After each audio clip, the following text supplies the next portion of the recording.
Ah, ouais. Vraiment? Ouais. Abusé, je suis choqué. Elle a le démon sacré, mais...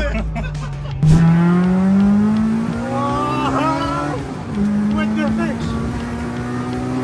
C'est un putain de dragster, gros! Attends, je suis vraiment choqué. Ah, mais gros, t'as acheté un dragster, gros, c'est tout. Après plusieurs mois de galère, de problèmes, de recherche et de faux espoirs, je pense avoir trouvé la voiture qu'il me fallait. Et vous allez le voir, j'ai sûrement fait l'acquisition de la voiture préparée la plus folle que j'aurais eue dans toute ma vie. Et pour ceux qui me suivent sur Instagram, vous êtes déjà au courant depuis environ 2 mois. D'ailleurs, gros merci à vous pour l'engouement qu'il y a eu sur ce compte-là. On a fait environ plus de 1000 follow en 3 jours depuis la dernière vidéo. Franchement, merci. Mais si jamais vous voulez continuer d'exploser le compteur, n'hésitez pas. Pour cette vidéo, j'ai tenté un nouveau type de contenu. J'ai mêlé ce que je savais faire déjà avec du contenu un peu plus brut, plus simple à regarder. Vos retours dans l'espace commentaire vont beaucoup m'influencer sur les prochaines vidéos. Tout a commencé fin août lors d'un appel sur Discord avec un pote. Il cherchait une nouvelle voiture plaisir et je l'avais vivement conseillé à se mettre dans le monde des civiques. Et il était trop motivé pour en acheter une. On voulait quelque chose de fiable, assez puissant et amusant. Donc en étant conscient des prix actuels, il était plutôt pour une EK4 ou une EG6. Donc on regarde toutes les annonces ensemble en mettant les filtres adaptés et à 2 h du matin, on tombe sur cette annonce. Je regarde les images, je défile la description et je me rends compte à quel point la caisse est complètement folle. C'est vraiment la Civic la plus préparée, la plus aboutie que j'ai vue jusqu'à ce moment-là.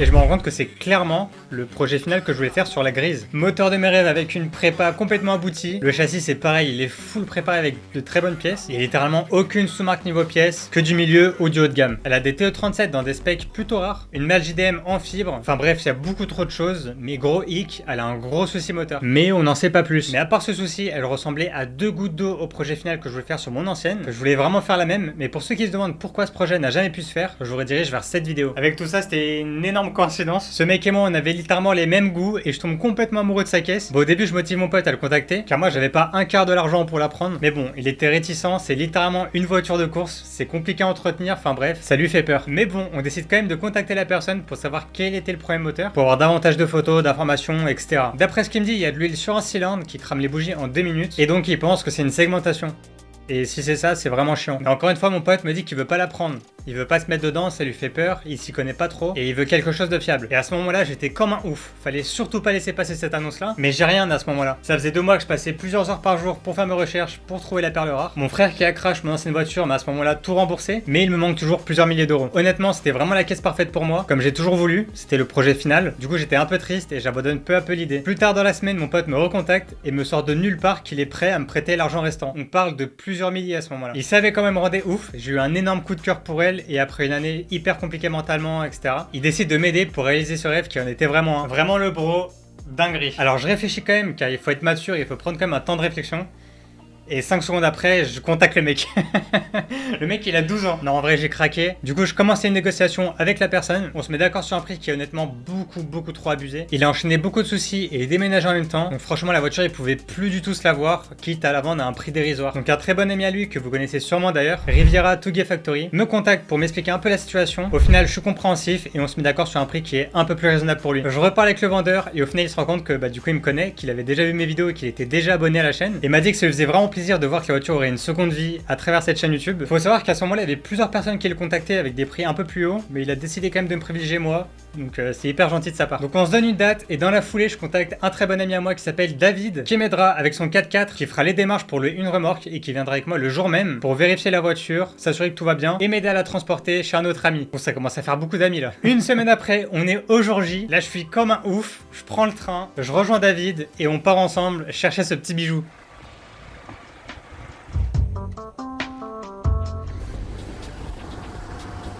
On arrive devant la voiture et là on est vraiment bouche bée. Elle est magnifique, elle présente super bien, on vérifie absolument tout et on trouve rien de bizarre. On allume le moteur et le moteur il tourne vraiment rond. Le bloc il tourne hyper bien.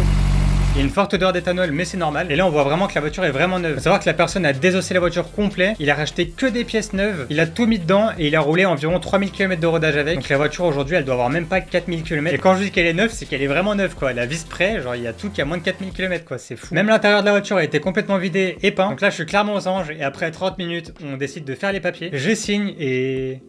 je suis propriétaire de ce bijou. Franchement, gros respect à Efficiency. Je vous affiche sur Instagram maintenant. C'est la personne qui a réalisé tout le projet de la voiture. Bon, je suis conscient que j'ai acheté une voiture déjà préparée. J'ai littéralement aucun mérite sur la voiture si ce n'est de l'avoir acheté. Bought, not build, comme certains diront. Mais honnêtement, pour ceux qui me connaissent et qui savent tout ce qui s'est passé en 2025, je pense que 99% des personnes auraient fait pareil. D'autant plus que c'était vraiment le projet final que je voulais faire et que je l'ai eu à un prix vraiment pas cher du tout. Et comme vous allez le voir, j'ai encore beaucoup de boulot sur la voiture et plein de projets pour elle. Donc on prend la voiture, on la charge et on part direction chez la Terpenterie, chez qui elle ira dormir un temps pour régler le problème moteur.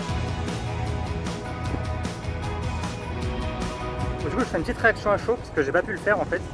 Je voulais pas faire devant les gens, etc. Je voulais pas les déranger. Et là, j'ai littéralement acheté, les gars, la meilleure EG que j'aurais pu acheter de toute ma vie. Elle est littéralement parfaitement comme je voulais en fait. J'ai vraiment trop hâte, les gars. Elle est incroyable. L'intérieur aussi, avec les baquets, etc. L'intérieur de la voiture est dans une couleur que je voulais de base. Pour faire une petite référence à Spoon. Parce qu'en gros, pour faire bref, Spoon, quand ils font leur voiture, ils la font d'abord d'une première couleur. C'est une sorte de gris un peu comme celui-là en vrai. Et ensuite, ils repeignent en jaune et en bleu ou en faisant leur livrée ou alors d'autres couleurs quoi. Et du coup, ils mettent cette couleur-là pour diagnostiquer les fuites d'huile ou les fuites de liquide comme ça. Parce qu'apparemment, sur cette couleur-là, ça se voit beaucoup mieux que toutes les autres. En fait, ils ont étudié le sujet. Et moi, je voulais trop faire une référence comme ça par rapport à cette couleur-là, en mettant en tout cas la baie moteur de cette couleur-là. Sauf que ce qui est fou, c'est que la personne a repeint toute la voiture comme ça. Parce que les gars, je vous mets une image maintenant de ce à quoi elle ressemblait la voiture avant. Elle a été repeinte 2 fois complètement. La voiture, elle a pas roulé depuis quelques temps, donc là, c'est un peu roulé, c'est tout à fait normal. Les premiers freinages, tout va partir quoi. Non les gars, je remercie David, c'est vraiment un amour. Bon là, il est pas là, il est parti acheter des trucs là-bas là. Et là, du coup, bah grâce à lui, je peux ramener la voiture chez mon pote à moi. Il m'a aidé aussi pour la vente à regarder que tout aille bien sur la voiture, qu'il n'y ait pas de trucs bizarres, etc. Il m'a aidé du coup à la remorquer. Il a loué la remorque.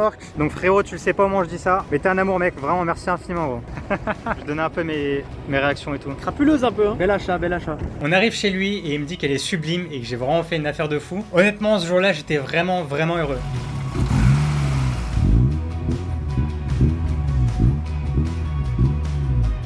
Donc on la pose chez lui et le lendemain, on décide de faire un test de compression. Bon, pour ceux qui savent pas ce que c'est, je l'avais déjà expliqué dans cette vidéo.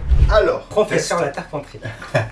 écoutez-moi bien. Le test de compression consiste à retirer une bougie, mettre un mano dans le trou de la bougie, lancer le démarreur pour que le piston fasse des allers-retours et qu'il comprime de l'air. La compression, ça se calcule en bars. Donc le mano nous dit combien de bars il y a dans le cylindre. Allez la voir si vous voulez. Ou sinon, mettez pause et demandez à ChatGPT. Ok, non mais dinguerie. Alors déjà, hein, j'ai même pas encore sorti le cache-culbu. Hein. Regarde ce que je vois déjà là. Tu vois le joint de puits de bougie là? Il est sec à la mort et on dirait qu'il n'y en a même pas. On dirait que c'est de la pâte à joint et encore ça fait pas tout le tour. Regarde. Là c'est pareil. Là c'est pareil. Mais c'est surtout là que ça se voit de ouf. Regarde. Apparemment, c'est celui-là qui pose problème. On va jeter un œil. Hein. Ok, alors déjà, les bougies elles ont été serrées à la mort. Que j'y ai déjà coincé ma douille dedans. Putain. Chier. Allez, vas-y, ça m'a déjà saoulé. Bon, alors, bougie numéro 1. Check. Bougie numéro 2. Check. Allez, et à skip, c'est là qu'il y avait un problème. Bougie numéro 3. Neuve. Ouais, elle est neuve parce qu'il l'a changée. Mais je sais pas, il a dit qu'elle fondait à chaque fois, mais qu'elle était recrépie d'huile. On est d'accord, il n'y a pas un pet d'huile sur la bougie, là? Je suis peut-être fou. Après par contre, donc là on a une NGK Iridium BKR9EIX. Je crois que c'est pas toutes les mêmes bougies déjà. Oh, par contre, dès que je l'ai enlevé comme ça, sentait l'éthanol là, celle-là. Direct. Je vais voir si on voit quelque chose. Ah ouais. Ça n'a pas l'air joli tout au fond quand même. En plus ça j'ai de la chance parce que le piston il est bien en haut. Il a pas l'air terrible. Enfin, il a l'air crade quoi. Bougie numéro 4. Check. Bah je les trouve pas si dégueu hein. Par contre ouais donc tu vois Iridium BKR8EIX. C'était pas neuf l'autre. Du coup on a fait les compressions, ouais si le moteur était mort ou quoi. Et en fait apparemment il est bien. Donc il n'y en a aucun qui est vraiment en dessous ou vraiment au-dessus. Donc ça c'est bien. Après je suis pas mécano professionnel, je suis pas un motoriste professionnel. Mais de ce qu'on a vu à la caméra, le cylindre numéro 3, celui qui présentait des problèmes, c'est juste que l'injecteur crache trop d'essence dessus. Donc aussi bien, c'est juste les injecteurs à changer. Et gros, ta voiture, elle aura plus aucun problème. On finit les compressions et on se rend compte qu'elles sont toutes bonnes. Ça nous rassure vraiment beaucoup. Le moteur est en bonne santé et c'est le principal. En même temps, il est presque neuf, il a moins de 4000 km. Ensuite, on passe une caméra dans les cylindres et on se rend compte qu'en fait, le cylindre numéro 3 n'est pas rempli d'huile comme l'ancien propriétaire nous l'avait dit, mais il est rempli d'éthanol, ce qui est beaucoup moins grave. Donc je vous affiche les images maintenant. Ça, c'est les cylindres 1, 2 et 4. Les résidus au fond, c'est normal, ça s'appelle de la calamine. On voit qu'ils sont en bonne santé, qu'il n'y a littéralement rien d'anormal. Et lui, c'est le cylindre malade, le numéro 3. On voit qu'il est complètement baigné dans l'éthanol. On voit qu'il n'y a pas de résidus au fond parce que l'éthanol a complètement décapé la surface. Du coup, on retire l'hypothèse de la segmentation. Et pour ça, corrigez-moi dans l'espace commentaire, mais normalement, il y a 5 possibilités. Soit c'est les injecteurs, les faisceaux moteurs ou l'allumage qui sont défectueux. Soit c'est la cartographie qui a mal été faite. Ou dans le pire des cas, c'est la culasse avec les soupapes qui se referment mal. Du coup, on s'est posé et on a réfléchi. On est presque sûr et certain que c'est pas la cartographie car elle a été faite par un professionnel hyper réputé. Ça peut pas non plus être les injecteurs qui sont neufs, ils ont été diagnostiqués. Mais dans le doute, ça prend 2 secondes. On décide quand même de vérifier si c'est les injecteurs. Alors pour vérifier ça, c'est très simple. On a simplement interchangé 2 injecteurs pour voir si celui qui était défectueux remplissait un autre cylindre. En très gros. Spoiler alerte, ça n'a absolument rien changé. Ah, regarde, tu vois, là, elle est bien trempée. Hein? Et si celle-là, elle est sèche, par contre, faut que ça vient du moteur, quoi.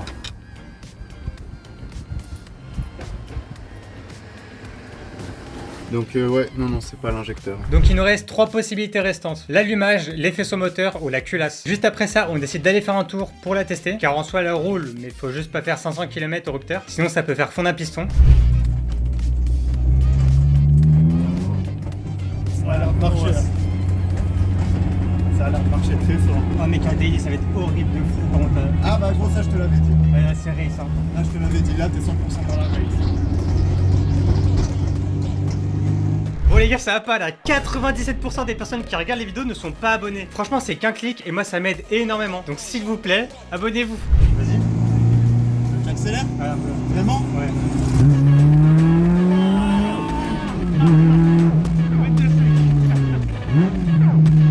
Elle a le démon. C'est abusé gros. Ah, je suis choqué. Elle a le démon sa grand-mère. T'étais à fond là? Non, pas du tout. Ouais. Pas du tout. Ouais, mec, Bah, vu qu'on n'est pas trop sûr, j'ose pas. Bravo, toi, ça fume un peu. Non, quoique ça va. En fait, j'ai l'impression que c'est quand tu restes trop longtemps au ralenti, t'as le cylindre qui se remplit, tu sais. Et du coup, quand t'accélères, après, ça recrache tout d'un coup. C'est pour ça que ça fume. Mais regarde, quand on roule normal, ouais, ça fume. Ouais, ça va. Moi, je suis choqué, mec, de la puissance. Ah, ouais, elle a le démon sa tente. Ajoute les vitres, mec, j'en peux déjà plus là, ça fait 10 secondes. Un mot drift. Ouais, grave. Attends, la batterie, elle se promène pas trop derrière. Non, ça va. Non, c'est bon, elle est toujours debout. Ouais. What the fuck?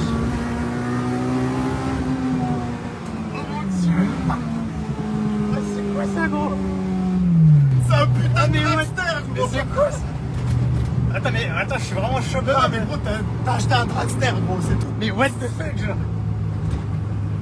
C'est quoi, ça s'arrêtait jamais, genre. Eh ouais, et je suis pas allé au rupteur parce que je sais pas où il est, mais. Bon, il était à 9000, non? Ouais, un peu moins de 9000. Ouais, mec. En vrai, on s'attendait pas du tout à ce qu'elle marche autant. Je pense que vous me connaissez beaucoup et que vous savez que je suis quelqu'un de beaucoup expressif. Mais la Tarpenterie, il est un peu moins expressif, on va dire. Et revoir ses réactions au montage, franchement, c'était juste trop drôle. Elle a le démon sa grand-mère. Ouais, elle a le démon sa tante. C'est un putain de dragster, gros. Mais c'est quoi ça? T'as acheté un dragster, gros, c'est tout. Bon, après, fallait pas être Einstein pour savoir que 250 chevaux dans 930 kg avec plus de 9250 tours minute, c'était quelque chose. Après toutes ces péripéties, j'ai décidé de vendre mon ancienne voiture accidentée à un carrossier car je voulais vraiment lui donner une seconde vie et je voulais pas qu'elle finisse en cube. Mais avant, on a récupéré quelques pièces qui nous intéressaient. Bon, vu qu'il y avait déjà 2 voitures à moi chez la Tarpenterie, on n'avait pas de place pour stocker tout l'intérieur, etc. En même temps, normal, hein. Je pense que lui et sa femme, ils vont bientôt m'adopter quand même, ça continue. Alors, temporairement, le temps de la ramener chez moi où il y a de la place, j'ai décidé de remonter tout l'intérieur de l'ancienne dans la nouvelle. Bon, je peux comprendre les avis de certains, c'est un peu dommage, mais encore une fois, c'est temporaire. Après, moi, que ça va pas trop rester longtemps dedans. Un débosselage sans peinture. C'est peut-être ça, non? Ça ressemble à quoi de l'intérieur? Magnifique. Mec, elle est neuve l'auto, pourquoi j'en ai acheté une nouvelle, genre? Il y a tout qui tremble, genre ça me... Non. Il y a trop de tout cassé, genre. Oh non.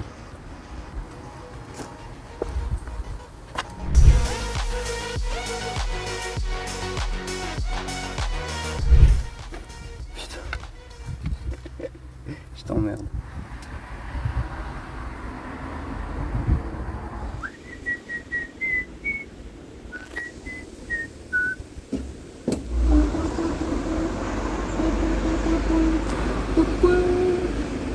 Bâtard. Maintenant, je vais te montrer ce qu'ils veulent voir, tes abonnés, parce qu'on va arrêter de faire du cinéma là. Voilà. Hop. Voilà. Voilà, là ils sont contents, regarde, je te mets même, je fais des petits AVC des fois, je te mets même la petite tige, regarde, comme ça, présente. Alors un B18C6 Toda. B18C6 full Toda, donc il est full préparé à la mort. Pour les rageux, c'est vraiment un B18C6. Il y a littéralement plus rien d'origine sur le moteur là. Ah si. Il y a peut-être un truc d'origine. Cette vis là.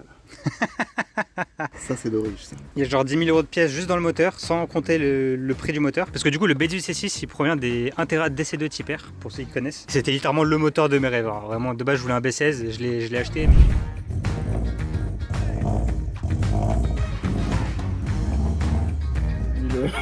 Non, il est pas vidanger. Pense-le pas trop.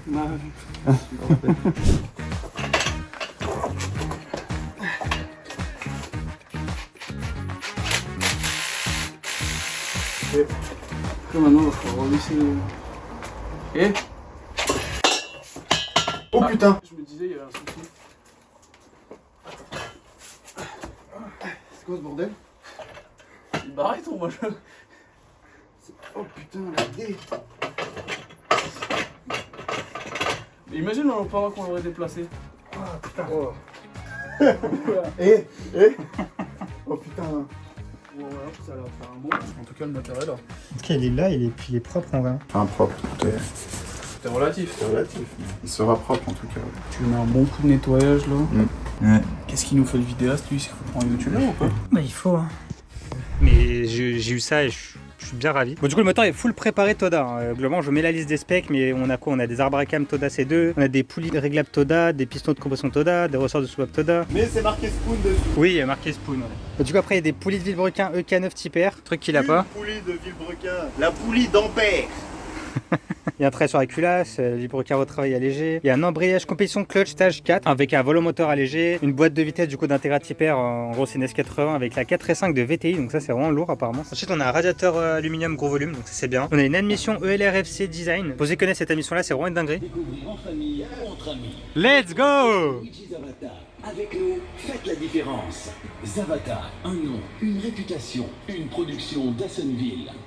C'est en train de niquer ma vidéo. L'entrée d'air a été faite ici. Franchement, c'est tellement abusé parce que juste si on allume le moteur comme ça, on se met juste devant comme ça aspire le jean. Les petits trucs Spoon aussi pour faire cliquer, vous avez compris. Petite barre anti-rapprochement Spoon que monsieur n'a pas. Méfie-toi, la voiture elle reste là. Hein.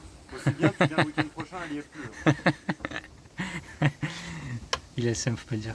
Ensuite, les amortisseurs Zenki avec des ressorts Swift. Franchement, dans ce qu'on a vu, c'est que c'est vraiment hyper tape-cul en tout cas. Mais on n'a pas pris un seul virage fort, donc je peux pas trop savoir. Et l'autre, il est en train de tout péter là. Ensuite, on a des supports moteurs renforcés, un collecteur Tegiwa. Apparemment, il est vraiment bien, donc voilà. Ensuite, ça c'est la plaque sandwich pour les manos, etc. On l'a pas encore mis, mais on va le mettre bientôt. On a un radiateur d'huile, on a un C-Trab, donc c'est une bonne marque. Je voulais un B18C6 dans une EG, frérot, j'ai ça, mais en x10. Du coup, au niveau du châssis, je vous mets juste la liste ici. Vous le voyez, elle est full préparé hard race et Tegiwa. Et il y aura une vidéo, du coup on va essayer de la régler parce qu'apparemment elle part beaucoup du cul, donc on va essayer de régler tout ça. Ensuite, quand vous le voyez, la peinture elle est littéralement neuve. Le capot carbone, je crois que c'est le même que lui, sauf qu'il fit bien et il a pas ça là, les entrées pour les essuie-glaces là. Ah putain, oui, c'est vrai. Mais vas-y, un peu flemme de découper un capot en vrai carbone. Au pire, t'es pas chaud qu'on achète les. Tu sais ce que je t'avais expliqué, les gicleurs qui viennent se fixer sur les lave-glaces. Ah oui. Tu sais, les trucs Mercedes là. Ouais, pourquoi pas. Hein. Attends, mais il y a encore de la vis là. Ouais, j'avoue, MDR. Ah putain, c'est les vis du pare-choc et tout. Aïe. C'est bon, je la vois. Putain, dans les feuilles là. Ensuite, Jean 13. Les TE37, apparemment, elles sont dans des tailles qui sont giga rares. Personnellement, je connais pas trop, mais c'était un mot à dire par rapport à ça. Mais ce qui est rare, c'est dans ces specs là.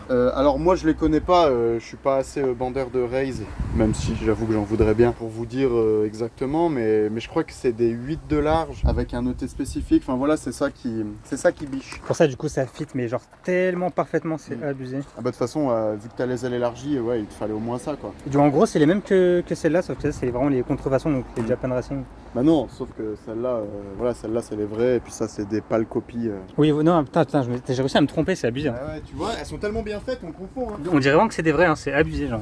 Ensuite, les pneus, c'est du semi-slick, du coup, vous savez. Hein. C'est des Nankang AR1. À l'avant, c'est du 225-50-15 et à l'arrière, c'est du 205-50-15. Apparemment, ils mettent du temps à chauffer et tout. Enfin, c'est vraiment compliqué. T'en penses quoi, toi? Les Moi, pneus? j'ai jamais roulé des AR1, mais il paraît que c'est les moins pires de chez Nankang. Ok. Bah, apparemment, ils sont très bien, mais ils mettent du temps à chauffer, quoi. Ils sont lourds aussi. Il me semble que ça fait partie des semi-slick les plus lourds aussi. Hein. Ouais, mais au moins ça plaque au sol. Avec les chevaux que t'as. Ensuite, des freins interatipères, avant et arrière, en 282 mm. Donc ça va très bien freiner. Il me semble que c'est pareil que ce que j'avais là en fait. Oui. Disque et plaquettes PBS Pro Race. Et il y a aussi du coup des Durit Aviation. Comme dans la vidéo avec la EJ9 pour ceux qui s'en souviennent. Les souvenirs, hein, la bonne époque. Mais je vais peut-être passer sur des étriers Spoon d'ici quelques mois. Franchement, j'aimerais bien. Quoi? Étrier Spoon? J'ai rien dit du tout. T'étais en train d'halluciner toi. C'est l'âge. Hein. Ah bah je sais pas, mais moi j'ai entendu un mot-clé là. Enfin même deux. Bah en vrai, j'aimerais bien. Quand il y a étrier et Spoon dans la même phrase, on se trompe pas trop quoi. Moi, la vidéo où on teste le freinage, d'ailleurs, allez la voir si vous voulez. Moi, elle m'a choqué. Hein. Genre, elle freine tellement bien la tienne. Ah, et en termes de freinage du coup. Wesh. Donc ouais, tu vois, j'aimerais bien, pourquoi pas, un jour passer sur ça, ou sur d'autres étriers, tu vois, mais juste au niveau du design, j'aime bien Spoon, j'adore Willwood, et j'aime bien Endless. Mais Endless, tu m'as dit qu'il faut des disques et plaquettes adaptés, donc flemme. Willwood, en c'est fait, pareil, c'est un peu cher. Endless, bon les étriers de base sont chers, mais les consommables derrière ils sont super chers. Parce que ok, tes étriers Spoon, l'étrier est super cher, mais après les consommables, tu peux mettre des trucs d'origine, Integra. Genre si tu veux mettre des plaquettes TRW d'Integra, ça marche. Si tu veux mettre des disques Ridex, MDR, ne mettez jamais ça. Mais si tu veux mettre des disques Ridex de Autodoc à 15 € le disque, tu peux. Il n'y a pas de meilleur, il y a différentes préférences, je sais qu'il y en a qui adorent Carbon Lorraine, je crois. Ouais. Ah oui, non, mais Carbon Lorraine, c'est la guerre Carbon Lorraine. Ouais. C'est des trucs de rallye. Et ça, c'est la plaquette qui vient usiner le disque, et pas l'inverse. Putain. Genre, tu sais, normalement, ta plaquette, elle s'use contre ton disque. Ouais. Bah là, c'est la plaquette qui vient user ton disque. Ok. Tellement qu'elles sont costauds, quoi. Qu'elles sont bruyantes. Hein. Les Carbon Lorraine, à froid, ça fait... Tu vois. Je sais que tu vas m'afficher. Ouais, je vais faire un montage, je vais faire un truc, je sais pas quoi, mais du coup, ouais, pourquoi pas du Spoon. Batterie délocalisée, donc elle est à l'arrière, c'est un peu mieux pour le poids apparemment, mais bon. Honnêtement, de vous à moi, je sais pas s'il y a une vraie différence. Hein. Mais bon, peut-être sur une caisse aussi légère, ça doit jouer, peut-être. Putain, les mecs, les Fender Cut, je m'en remets pas. Hein. Oh, c'est agressif, c'est abusé. Bah, surtout avec tes gros pneus là et tes grosses jantes. Ça tue. Ils sont pas encore au courant, YouTube, de ta nouvelle voiture. Je peux spoil ta nouvelle voiture. Oui, si tu veux. Il s'est fait un petit plaisir. Une Toyota Corolla hybride GR. C'est giga agréable à conduire. Je suis allé la chercher avec lui du coup. On a fait genre peut-être 500 km. La voiture elle se conduit toute seule. Genre vraiment t'appuies sur un bouton, enfin elle conduit toute seule quoi. Mais toutes les 15 secondes tu la mets tes mains sur le volant. La signature lumineuse est incroyable pour honte. Elle est vraiment belle de ouf. On voit comment c'est à l'intérieur. On a du mal à voir un peu. Alors, est-ce que tu veux filmer en live la terpenterie qui va se prendre un rayon sur la gueule? Je te jure que j'avais voulu faire exprès, j'aurais pas réussi. Tu vois, je t'avais prévenu. Non, c'est pas mal, j'ai kiffé. Au niveau de l'intérieur, qu'est-ce qu'on a? On a deux sièges Backes Parco avec des harnais. Franchement, ils nous tiennent vraiment en place. C'est vraiment abusé. Hein. Mais moi, j'aimerais bien les changer. J'hésite encore parce que c'est vrai que la voiture est quand même vachement puissante. Si on roule un peu fort, on est vite côté passager quoi. Ensuite, on a un compteur d'intégrateur DC2. Franchement, j'adore ce compteur parce qu'il monte à 10 000 tours et la voiture peut prendre 10 000 tours. Donc, faut vraiment que je la nettoie la voiture. Ensuite, il y a les manos. Donc, il y a pression d'huile, température d'huile et température d'eau. Et il y a la FR. Du coup, c'est le mélange air-essence. Ensuite, on a un petit volant que je vais bientôt changer parce que je suis pas très fan. J'aimerais bien passer sur un volant Momo Monte Carlo. En fait, s'il passe bien, mais je sais pas, je suis pas très fan. Ensuite, pour l'instant, elle est comme ça. Barre anti-rapprochement Tegiwa, barre anti-rapprochement Hard Race. Sinon, bah voilà, j'ai pas fait grand chose. Hein. On a remis les tapis comme ça. J'ai réglé la position du siège et j'ai mis au plus haut parce que c'était au plus bas. Et franchement, je suis tellement mieux comme ça. Ensuite, on va essayer de remettre les faisceaux de porte pour remettre les vitres électriques. Parce que là, il n'y a aucun moyen de les baisser. Parce que comme vous avez vu du coup dans la vidéo test de la caisse, on est obligé d'ouvrir les portes au feu rouge parce qu'il fait beaucoup trop chaud même en roulant. Un mot de drift. Ouais, grave. Du coup, voilà, on va essayer de remettre ça, les faisceaux de porte, les boutons, comme ça on aura aussi les vitres électriques. Ensuite, on a le petit rétro Broadway qui est grand. Franchement, il est cool, j'aime bien. Le petit pommeau de vitesse d'intégrateur DC2 en titane, s'il vous plaît. Mais je vais le changer parce que je suis pas très fan non plus. Les rétro type Spoon comme ça, bleuté, j'aime bien. Ensuite, il y a une malle US arrière. C'est un truc que je voulais absolument. Je trouve ça trop stylé. Et c'est de la fibre. Donc ça, c'est une grosse dinguerie. Hein. C'est trop bien. Vous voyez la ligne d'échappement. Hein. Et sinon voilà, hein, globalement la caisse à quoi ressemble. Une grosse pépite, j'en suis vraiment heureux, c'est abusé. Oh viens voir. Bah viens où je suis. Là. Oh MDR le trou. Tu vois maman? Ouais, je la vois. Elle est pas rouillée, t'inquiète. Ouais, grave, elle est pas rouillée. Hein. L'ancien propriétaire qui m'avait vendu en me disant qu'elle était pas rouillée. Il y a un trou carrément. En fait, avec l'accident, on s'est rendu compte qu'elle était rouillée à énormément d'endroits. Genre. Ah bah elle était rincée cette voiture. C'était abusé parce que du coup, elle était juste cachée au mastic. Là, j'ai retrouvé ton briquet à vous. Comment tu vas faire pour allumer tes clopes? S'il s'allume, c'est qu'il est à mon frère. Ouais, il doit être à mon frère. Ouais, c'est ça. Moi, je fume pas, les gars, je fume pas. Alors ton frère, il est monté à l'arrière, il a fumé et tout. Bah ouais. Bah oui. Et moi, je fume pas, gros. Hein. Non, mais en vrai de vrai, notre rôle, je fume pas, hein, au cas où. Du coup, les gars, regardez la chips. Non, c'est abusé, genre. Et c'est ça partout, genre sur toute l'aile. Apparemment, les deux ailes étaient bien et tout. Après, ici, il m'avait déjà dit que l'ancien propriétaire qu'il y avait de la rouille. Il avait essayé de le refaire et tout comme il pouvait. Là, c'était pareil. Mais honnêtement, on avait enlevé les bas de caisse tout le long, des gros trous partout et tout. Enfin, le mec qui va me la racheter, il va essayer de la retaper à mort. Mais il a beaucoup de travail à faire, hein, parce que franchement, c'est pas facile. Hein. Et du coup, avec le choc, même si à l'avant, ça a juste frotté, comme on a vu superficiellement, en fait, c'est beaucoup plus grave que ça, en fait. Là, c'est littéralement le truc du châssis pour les clignotants. On voit qu'il s'est vraiment enfoncé. Hein. On le voit clairement là. Du coup, les gars, ça fait plusieurs heures, on est sous la flotte là. On a démonté tous les plastiques. Et là, on remonte petit à petit un peu tout. Donc là, on a remis déjà le ciel de toit, avec les poignées, les pare-soleils, tout ça. On a tout nettoyé chaque pièce de plastique parce qu'ils étaient vraiment sales. Et là, on essaie du coup de remonter petit à petit les trucs. Donc là, on remet typiquement le plastique là-bas. Là. Et puis voilà. Mais sous la flotte, c'est compliqué un peu. Après, bah, vous connaissez la suite si vous me suivez sur Instagram. Il y a mon gros chat qui crie, attendez. Du coup, je disais, si jamais vous m'avez suivi sur Instagram, vous avez vu qu'il y a un trailer qui est sorti, qui était d'ailleurs également sorti sur cette chaîne. Au-dedans, je présentais la voiture complètement avec toutes les pièces. Je m'étais même amusé à faire un petit montage cool, etc. Donc voilà. Frérot, tu vas te calmer là? Allez, vas-y. Bon, trailer que j'ai finalement retiré du tube à cause des copyrights, mais pour ceux qui l'ont loupé, je le mettrai dans la description en répertorié. En tout cas, voilà, je vous ai présenté ma nouvelle voiture, le Bull de mes rêves, et je remercie infiniment mon entourage ainsi que la Terpenterie qui est devenu comme un frère pour moi. Franchement, si vous voulez me faire plaisir, c'est ma seule façon de le remercier, c'est de vous demander d'aller exploser son compteur d'abonnés. Je crois qu'il est environ 7000 abonnés aujourd'hui, donc si on peut lui envoyer 3000 abonnés, il atteindra les 10 000 et ça lui fera un très beau cadeau de futur papa. Bon, pour ceux qui savent pas, il l'a déjà annoncé sur sa chaîne, je spoil rien. Dernier message, je m'étais juré de pas en parler, mais j'en ai un peu marre de recevoir des messages négatifs tous les jours concernant la voiture. Il y a énormément de jaloux et de rageux où ça balance littéralement toutes ces phrases. Vous me connaissez pas, ni mon expérience, ni ce que je vais faire avec la voiture plus tard. Je vous demande juste d'essayer d'être positif envers un jeune de 20 ans qui s'amuse et qui découvre votre passion. Aidez-le à essayer de le motiver à poursuivre ses rêves plutôt qu'à essayer de les détruire. C'était Azuma, abonne-toi s'il te plaît.